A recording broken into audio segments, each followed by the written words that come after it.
오늘은 아, 삶이 풍성해지는 관계의 이야기. 우리가 그 동안에는 몇 번 예배를 그 주제를 빠져서 전체 임원 교육을 하기도 하고, 그리고 추수감사절을 드리기도 했는데, 오늘은 다시 원래 전하던 시리즈로 전해가서 우리 관계에 만나게 되는 여러 가지 주제들에 대해서 우리가 좀 질문해보고 같이 은혜를 나누고 싶습니다. 다른 사람들과 만나서 우리의 삶은 주님의 계획 가운데 두 배로 풍성해지게 됩니다. 우리가 생각하지 못했던 영역들을 생각해보고 누려지게 되고, 하나님께서 하실 놀라운 은혜를 이렇게도 경험할 수 있구나, 가장 가깝게 경험하게 되는 것이 원래 하나님의 계획입니다. 하지만 우리가 실상 삶에서 느끼는 것은, 만나서 느끼게 되는 기대도 있고 두려움도 분명히 있고, 그런데 우리가 느껴지기에는 좀 짧은 것 같다. 오히려 만남을 유지하는데 힘들기도 하고, 우리 안에 참 많은 상처도 있다. 이건 우리의 연약함과 우리가 죄가 중심이 된 세상에서 살고 있기 때문에 일어나게 되는 결과값입니다.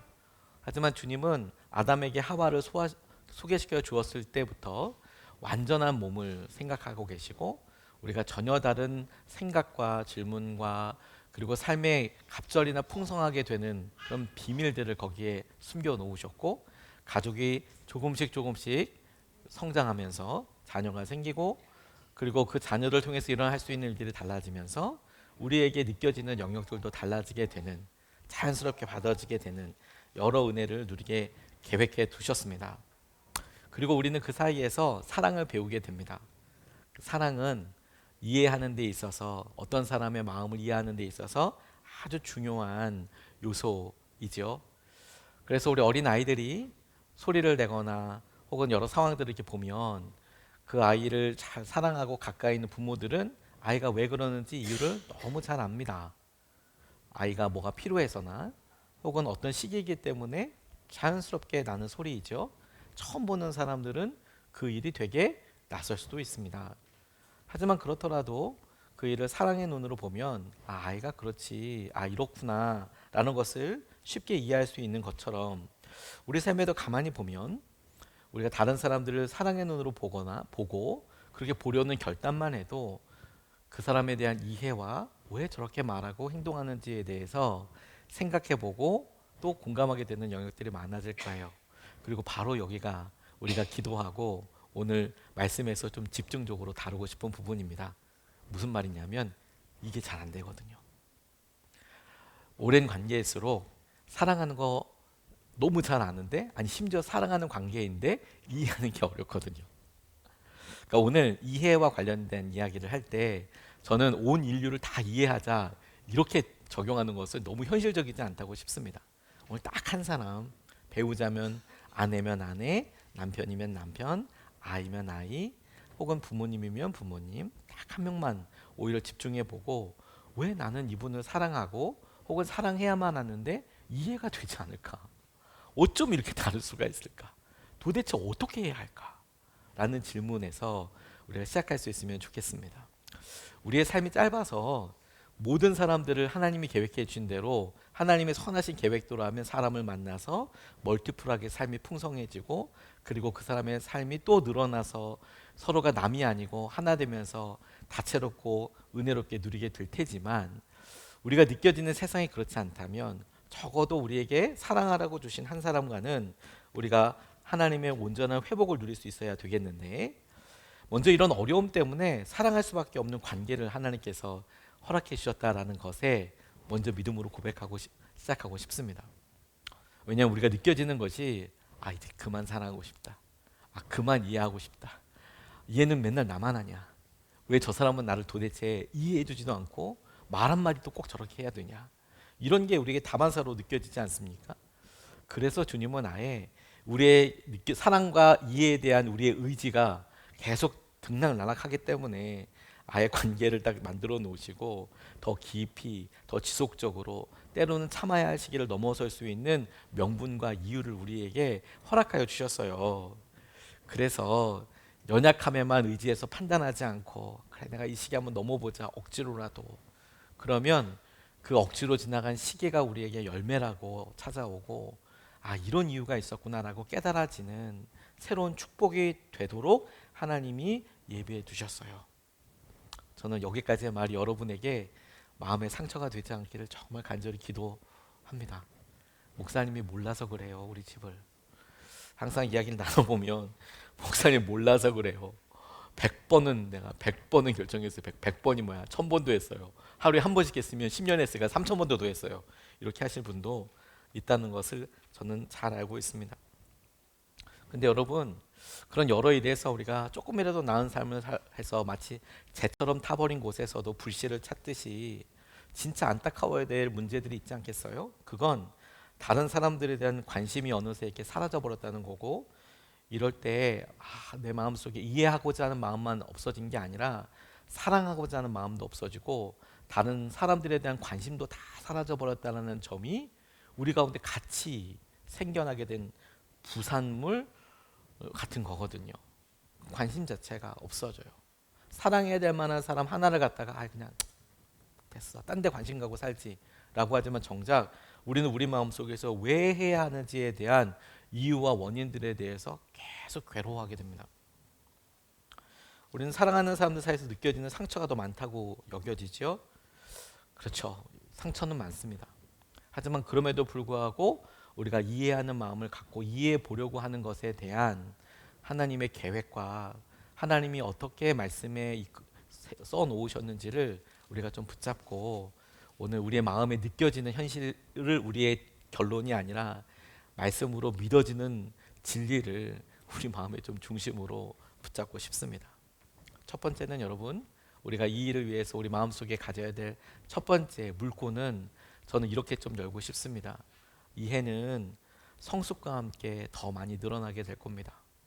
그리고 저는 이 말을 애써 이렇게 표현해 봤습니다. 어제의 나는 오늘보다 어리지만 오늘의 나는 어제보다 어립니다. 다시 말해서 오늘은 어제보다는 내가 더 어른이고, 그리고 어른이어서 조금 더 알 수 있는 게 많아졌다면 내일의 나도 적어도 오늘보다는 더 깊어지고 성숙하고 성장하게 될 것이라는 것이 자연스러운 법칙입니다. 오늘 고린도전서 13장 11절에서 13절까지 말씀으로 제가 원래는 12절 말씀만 중심으로 정하고 있다가 급하게 조금 확장해서 말씀을 붙잡게 되었는데, 11절 말씀을 보면 이렇게 좀 나와 있어요.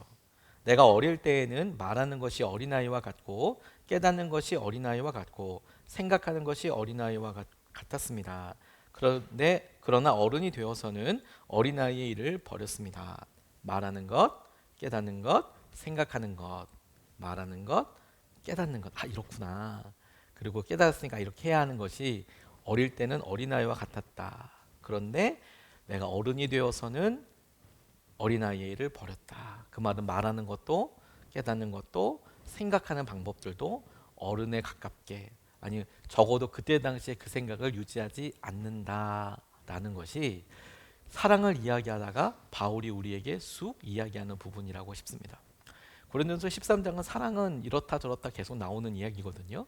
근데 그 끝 무렵에 가서 11절에서부터 갑자기 분위기가 확 변해서 이해와 관련된 이야기를 해요. 어릴 때는 말하는 거, 아니 사랑 이야기를 하다가 그럼 사랑을 말하는 건가? 사랑을 깨닫는 건가? 사랑을 생각하는 건가? 다양하게 우리가 적용해 볼 수 있을 만큼 갑자기 거리를 뚝 두고 지금 우리의 생각과 마음에 대해서 이야기하는데, 저는 그걸 이해라고 적용을 했어요. 우리가 다른 사람들 만날 때 그 사람과 말하는 방식, 어른이 되면 성숙해지죠. 그리고 이걸 자연스럽게 이렇게 받아들였습니다. 오늘 그래 어제보다는 더 많이 깊어졌지만 내일은 더 깊어질 거야. 그리고 오늘 이해 안 되는 그 사람 내일은 이해할 수 있을 거야. 우리에게 시간이 있고, 그리고 그것이 지금 당장 우리에게 숨이 턱 막히도록 내가 왜 나만 사랑해야 해? 왜 나만 이해해야 해? 라는 우리의 실제적인 마음에 조금이라도 숨 쉴 구멍을 열어둘 수 있는 그런 여유가 될 수 있었으면 좋겠습니다. 여러분, 내일은 오늘보다 훨씬 날 겁니다. 우리의 말하는 것도 생각하는 것도 우리가 깨닫는 것도 달라질 겁니다. 그러니까 여러분, 이해하는 것 자체를 포기하겠다라는 마음을 포기하십시오. 나 이제 그만 사랑해야겠다라고 생각하고자 하는 그런 유혹을 포기하십시오. 거기서부터 시작할 수 있어요. 왜냐하면 여러분, 안개가 거치고 나야 뭔가 이렇게 할 수 있던 것처럼 이런 마음 막 먼지처럼 올라오는 이런 억울함과 왜 나만 생각하고 나만 이해하고 나만 사랑해야겠다는 이런 생각들이 사실은 막상 한 걸음 나아가면 해볼 수 있는 여지가 있음에도 불구하고 아예 하고 싶은 마음 자체를 떨궈버리게 하거든요. 우리가 잘 알고 있는 가수 클론의 강원래 씨가 교통사고로 인하여서 하반신 마비가 됐던 것을 알고 있죠. 그리고 그분이 그 이후에도 어떻게 활동하는지를 우리가 잘 매스미디어를 통해서 알고 있습니다. 근데 그분이 마지막에는 사랑이 온다라는 책에 이런 인터뷰 내용과 그분의 삶의 한 부분이 소개되어 있어요. 이분이 사고가 나서 오토바이 사고가 나서 누워 있은지 또 하반신 마비가 되니까 대소변이나 삶에 뭐 일단 이동할 수 있는 기동력은 전혀 없어지는 거죠. 스스로 걸을 수가 없으니까요. 휠체어도 한계가 있고 휠체어만 타고 다닌다는 게 아니라 정작 그 옆에서 이렇게 시중을 들어보면 휠체어에 타는 것 자체가 사실은 큰 일이에요. 집에서 부모님들 간병해 보신 분들은 알겠지만 우리 부모님이 휠체어를 타신다 할 때 휠체어를 타고 오고 가는 것이 문제가 아니라 화장실 갈 때 휠체어에 앉혀드리고 그리고 휠체어에서 다 올려드리고 이것 자체가 사실 아주 큰 일이에요. 강원래 씨도 그랬겠죠. 근데 4년째 되는 날 메일 하나를 받았답니다. 보호 관찰소에 있는 폭주족 청소년들에게 강연을 좀 해달라는 강연 요청 메일을 받게 됐다는 거예요. 근데 이분이 자기 표현으로 이걸 제가 만약에 그분에 대해서 표현하거나 저 개인적인 표현이라고 문제가 될 만한 말인데 본인이 적어놨으니까 제가 직접 따옴표로 이분이 이렇게 표현했대요. 메일을 받고 읽고 자기한테 폭주족 청소년들을 강연해 달라고 하니까 내가 오토바이 사고 나서 이렇게 하반신 다 마비됐는데 이런 나한테 폭주족 청소년을 해달라고 하니까 이분이 병신 됐는데 무슨 강연이야 이렇게 이야기가 딱 바로 나오더래요. 화가 확 나면서 병신 됐는데 무슨 강연이야.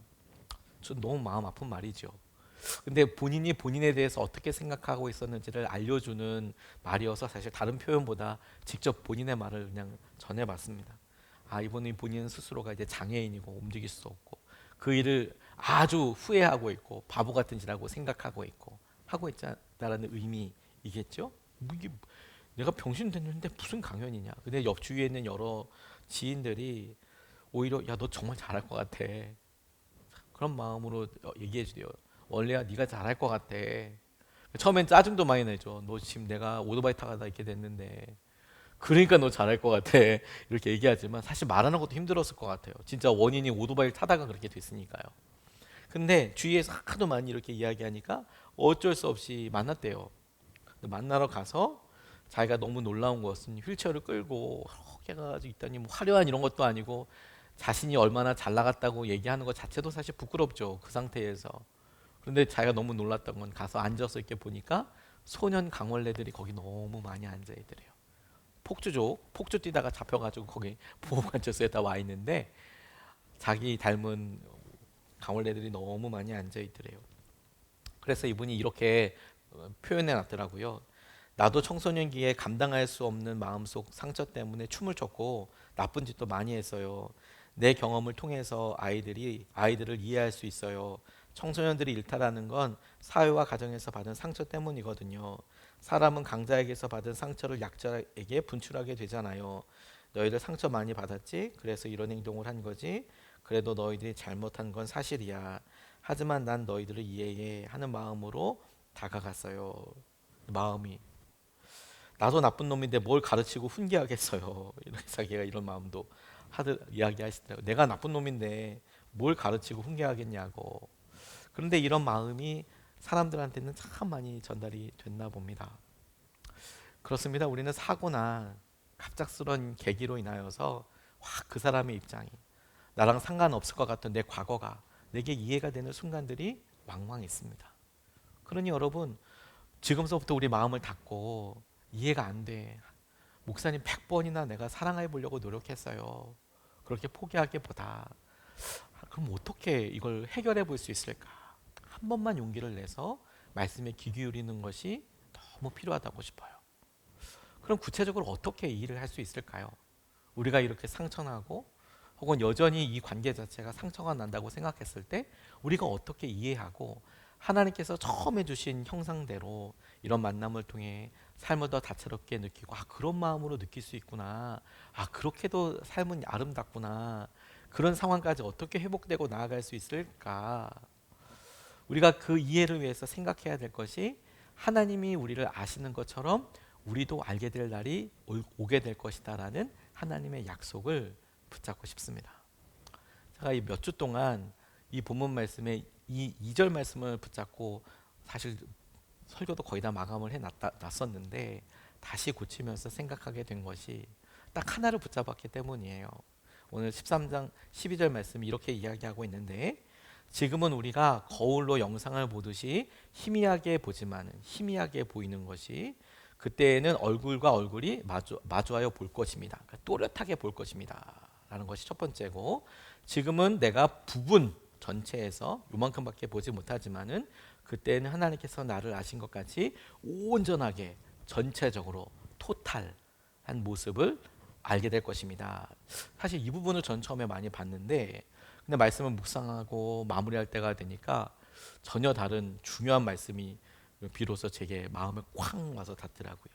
그건 뭐냐면, 지금은 희미하게 보이고 부분적으로 보지만 그때에는 대면하여 보고 그리고 온전히 알게 될 것인데, 그 기준이 하나님께서 나를 아신 것 같이라는 표현이었어요. 하나님께서 저와 여러분들을 얼마만큼 아시나요? 여러분 그 말에 대답 못 하시겠습니까? 하나님이 여러분들의 형편을 얼마나 아실 것 같습니까? 하나님은 여러분들을 얼마나 아실 것 같습니까? 여러분들의 억울함과 여러분들의 마음을 하나님께서 모르실까요? 그리고 여러분들이 혹시라도 이 말에 쭈뼛쭈뼛 대답하기를 주저하신다면, 사실 그 이유는 너무도 마음 아픈 여러 사연 때문이라는 것을 압니다. 머리로는 하나님이 다 아신다라고 얼마나 동의가 다 되지만, 아신다고 생각할 때 우리의 삶의 무게와 다가오는 깊이가 쉽지 않는 경우들이 또 우리의 현실이잖아요. 그런데 여러분, 적어도 하나님이, 그래 내가 어떻게 사는지 하나님 다 아셔, 내 마음을 아시지, 그런데 그 인간은 모르고 그 사람도 모르고, 알까? 난 그 사람 마음 모르겠다 싶은 그 사람, 나를 이해할까? 내가 그 사람을 이해할까? 라고 싶지만, 전 이 말 단어가 너무 중요한 게, 하나님이 나를 아신 것처럼 내가 나중에 이 모든 것들을 알게 된다고 이야기하면, 하나님이 그 사람을 아신 것처럼 내가 어느 순간에 그 사람을 잘 알게 될 때가 오게 될 거라는 거예요. 하나님이 나를 아신다는 것은 정말 기적과도 같은 일이잖아요. 내 마음을 다 아신다면, 하나님은 나만 아실 게 아니라 그 사람의 마음도 아실 거 아니에요. 그래서 나중에 하나님 안에서 우리가 만나게 되면, 그럼 내가 그 사람의 마음을 다 알게 될 뿐만 아니라 그 사람도 알게 될 때가 반드시 온다라는 것이 하나님께서 약속해 주신 약속의 최고값이에요. 지금 우리가 느껴지는 것과는 조금 다르게요. 오히려 우리는 현실적으로 우리의 삶에서 부분적으로 희미하게 느끼는 것 때문에 당황합니다.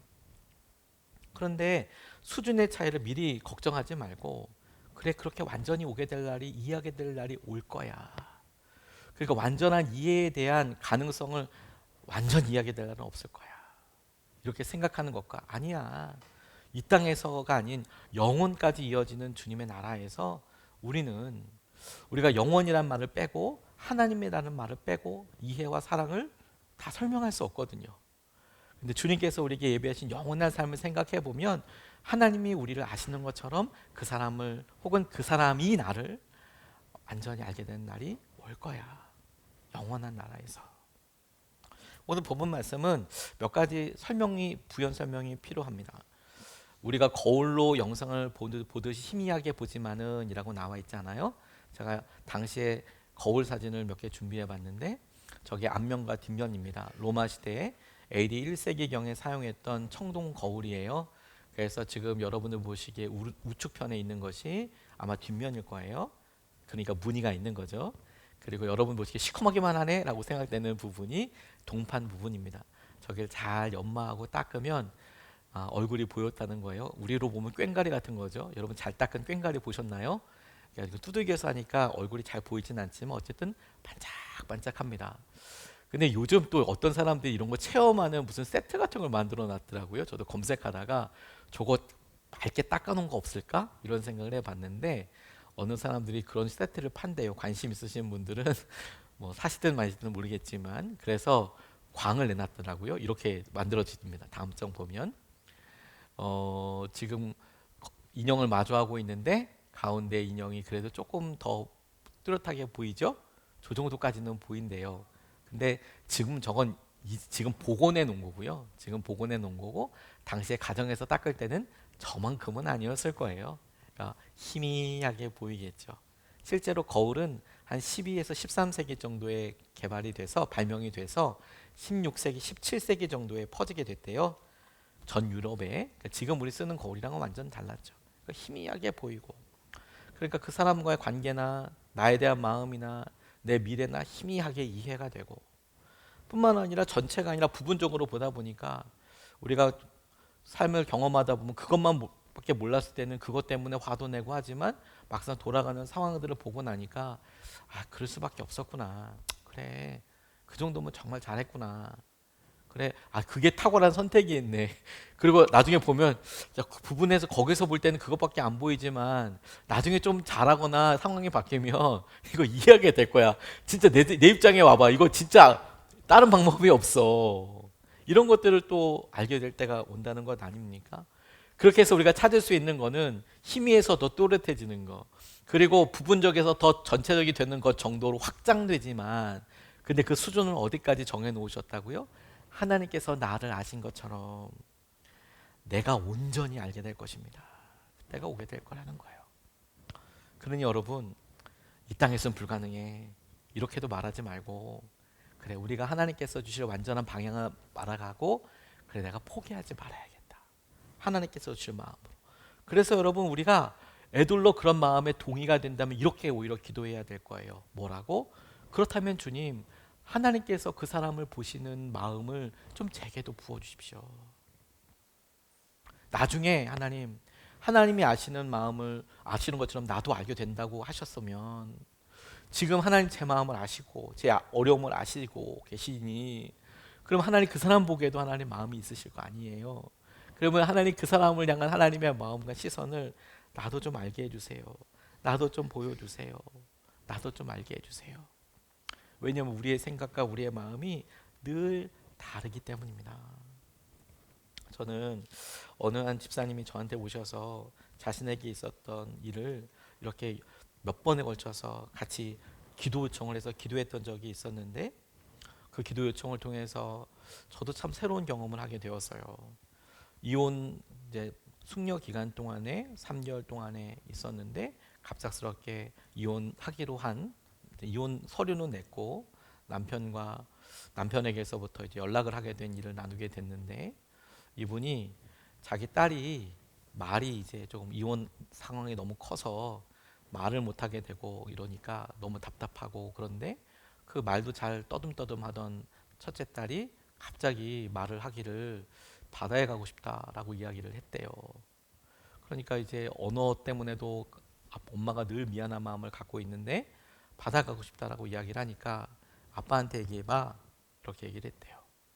얘가 전화를 해서 아빠한테 바다 가고 싶다고 이야기를 했는데 아빠가 바다 가겠다고 또 얘기를 하더래요. 근데 엄마 입장에서는 애만 보낼 수 없잖아요, 바다에. 그러니까 같이 가게 된 거예요. 그래서 기도해 달라고, 목사님 기도해 주십시오. 그래서 뭐 이혼하게 다 결정됐고 숙려 기간이고 이제 뭐 다 이제 조정 기간이기 때문에, 하지만 이렇게 가게 됐다. 그래서 어떻게 기도해 드릴까요? 자기 잘 모르겠다고. 근데 기도해 달라고. 그래서 하나님 가정 가운데 이 아이 뭐 이런 것들 놓고 기도하고 또 있었습니다. 근데 그러다 보니까 이제 이 본인 남편이 이제 분가에서 살고 있는 집 또 가보게 됐는데, 그런데 기도하는 중에 이런 마음이 본인 안에 들었다는 거예요. 그 과정 중에 가서 이렇게 하는데 너무 지저분하고 냄새도 나고 자기 남편이 그렇게 살고 있는데, 근데 문득 이렇게 기도하는데 하나님께 이 사람은 어떤 사람인가 이런 생각이 들더래요.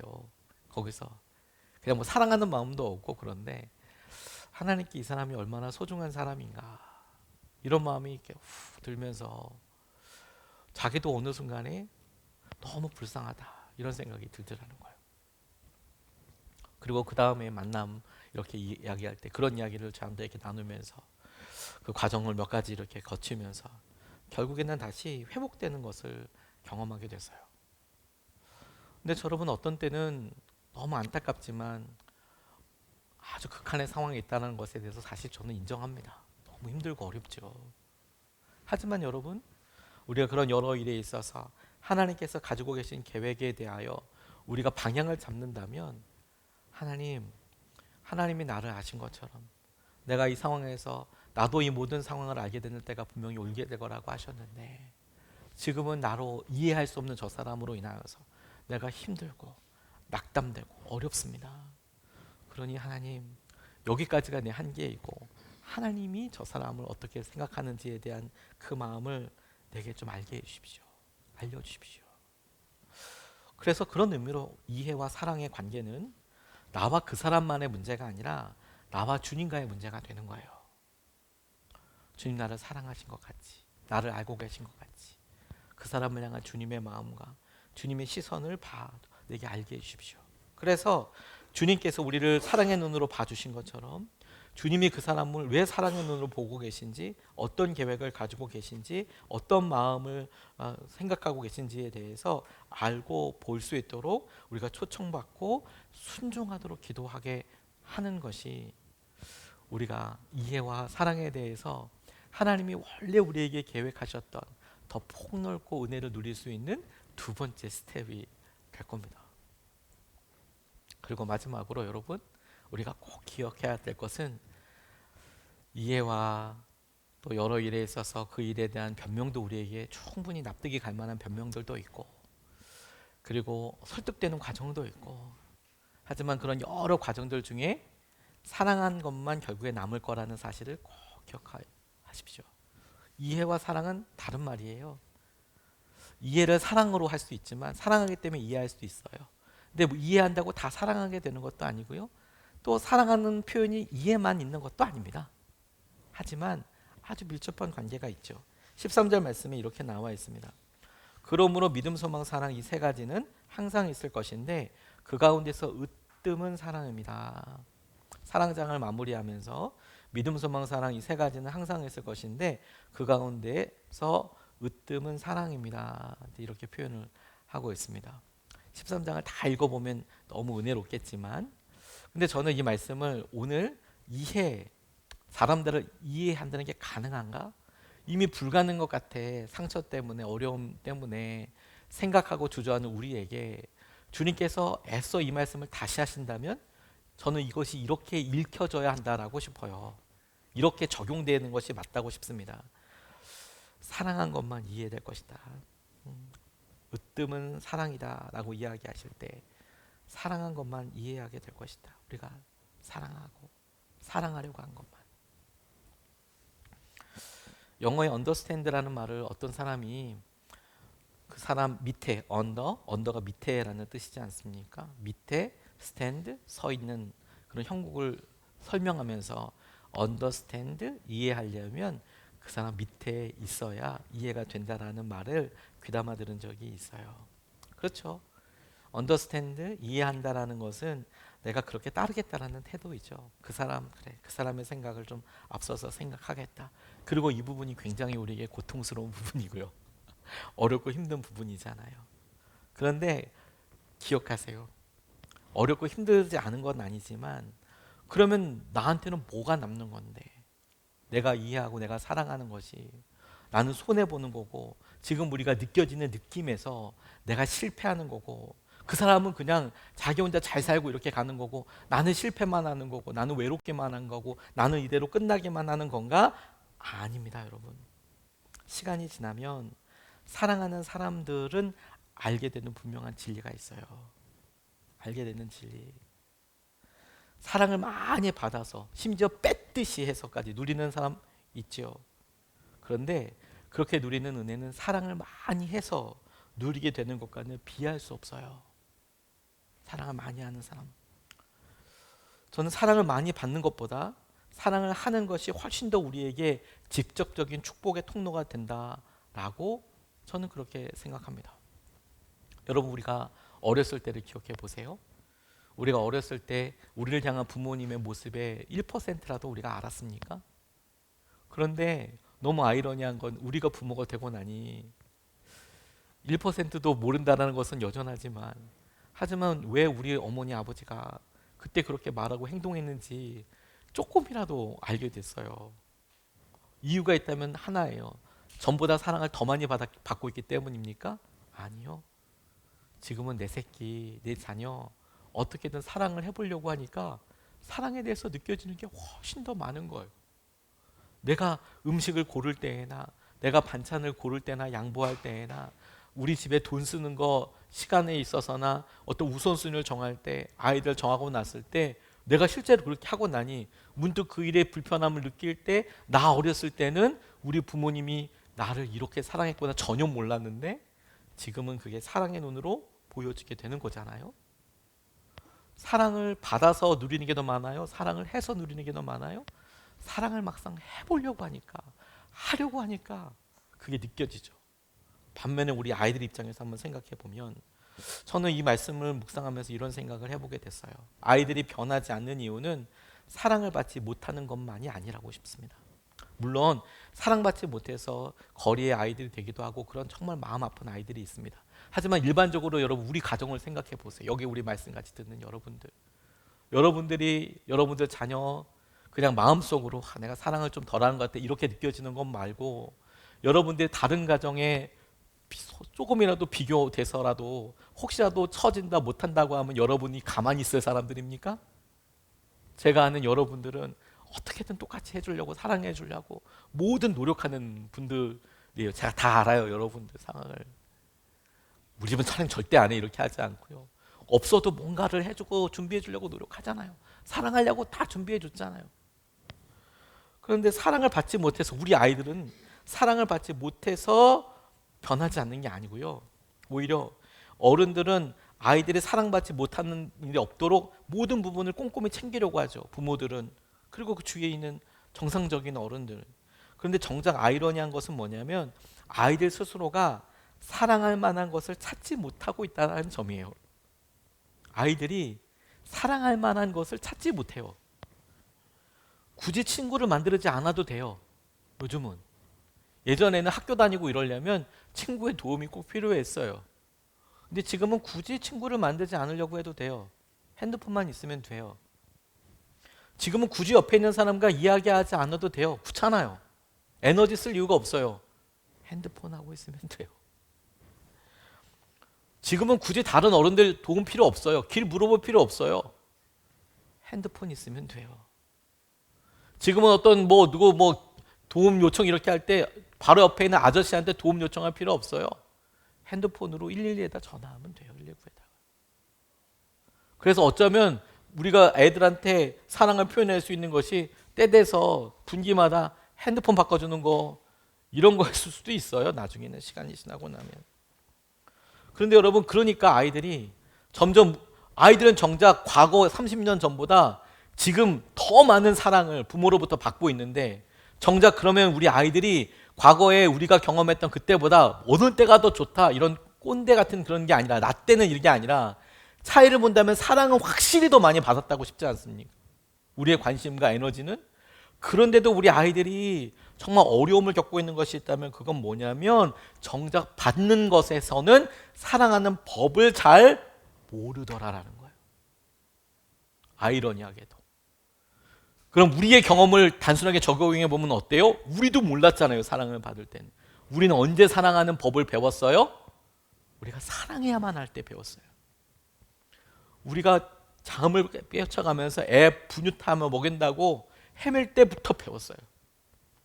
우리가 재정적인 쫄림과 이런 게 있으면서도 아이들이 뭘 하겠다고 막 우기면 그러면 다 안 하고 그거부터 먼저 하게 되면서, 양보하게 되면서부터 배웠어요. 사랑 어떻게 하는지, 사랑법을, 사랑하는 표현을, 내가 어떻게 참는지, 어떻게 이해하는지를 배웠어요.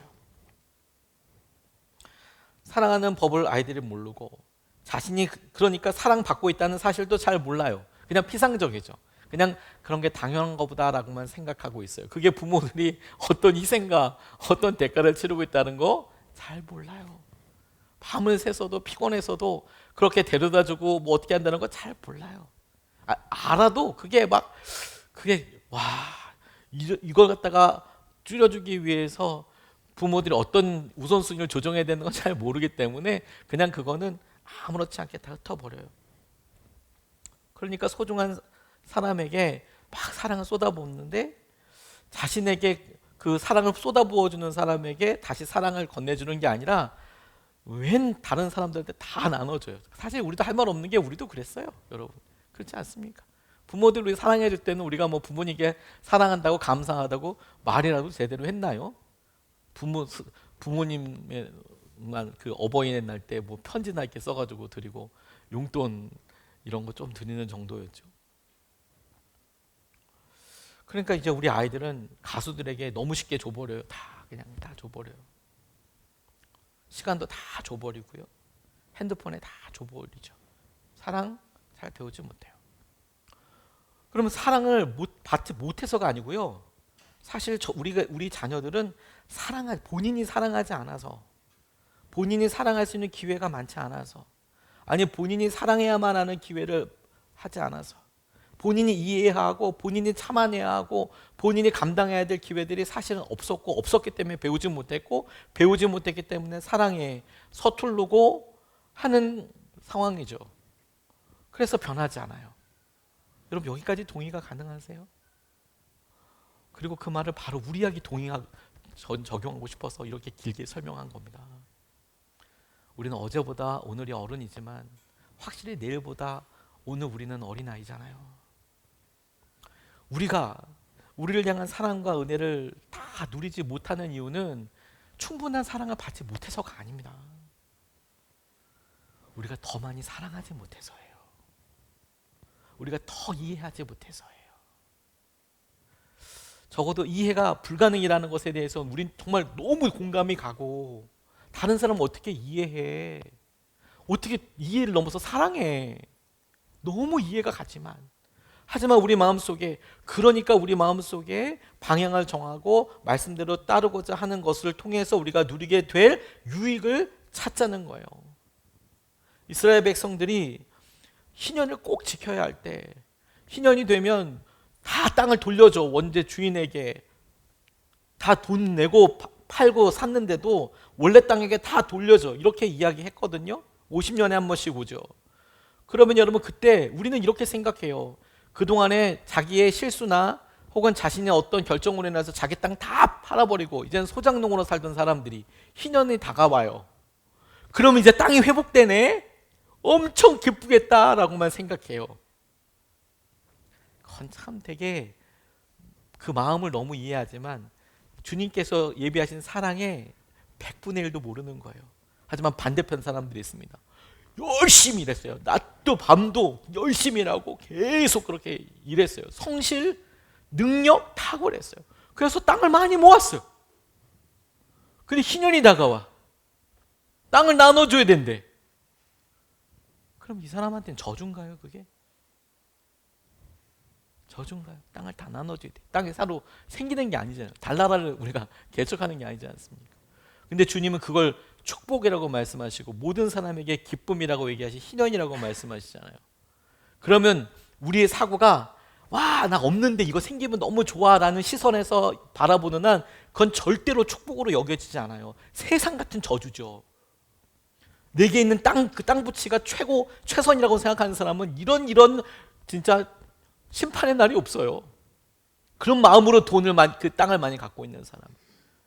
근데 여러분, 하나님께서 그렇게 예비하신 이유는 뭐냐면 이 땅을 나눠주시고 무상으로 나눠주신 하나님께서 적어도 너희들 50이면 50평생에 단 한 번은, 너희들이 살면서 단 한 번, 한두 번은 반드시 하나님께서 너희들에게 어떤 은혜를 베푸셨는지 너희들도 경험해 볼 수 있는 기회로 희년을 예비해 두신 거예요.